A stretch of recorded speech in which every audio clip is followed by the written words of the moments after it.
actually, some of you might look at Tyrese and I and think, I don't think these guys read books.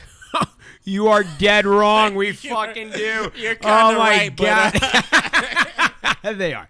they are. All right. But one, do you count picture books as one of those? yes, things? there are some pictures in here. I got Never you, mind. buddy. You read all the time. I got you, baby. buddy. One book that we actually have that we're gonna give a shout out to writer Daniel Waugh. Okay, and Daniel actually lived here in St. Louis as a cab driver. And was just fascinated by crime history of St. Louis, like the history of like the mobs and the prohibition gangs. So he wrote this book. It's called Egan's Rats, the untold story of the Prohibition-Era gang that ruled the streets of St. Louis. Ooh, can we promote? Are we promoting books now? We're promoting books. I know, it's crazy. I'm smart already. I know. So, guys, if you guys are familiar with crime history of St. Louis, Egan's Rats was a huge gang. Want to get familiar with it. You know and just to read the back of the book, it was led by two childhood pals, Thomas Snake Kinney and Tom Egan.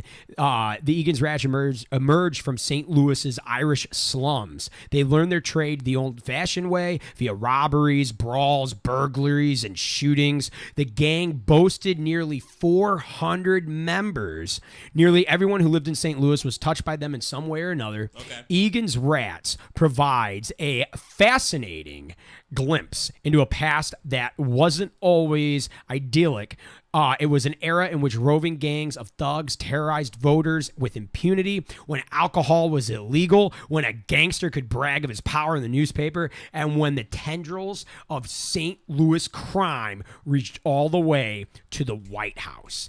Egan's Rats by Daniel Waugh. You guys can go ahead and find it. The book is available on Amazon, and we're actually having a planning to have the author Daniel Waugh on the show to talk about this at some point. And I'm thinking about doing a crime history of St. Louis, a little mini-series. It always surprised me how big St. Louis is, especially in that kind of mob crime scene that you always talk about. Yeah. So every time you talk about it, I can see you have a passion for it, and then seeing how big St. Louis actually was. It's definitely cool. I mean, these guys were huge. Like just reading this book, these guys, the Egan's Rats were huge, and they called themselves rats not because they were narking on everybody, but because they literally grew up in Irish slums where there were tons of rats going around, and so they just called themselves rats. Okay, and that's the whole thing. We need a fun fact about rats.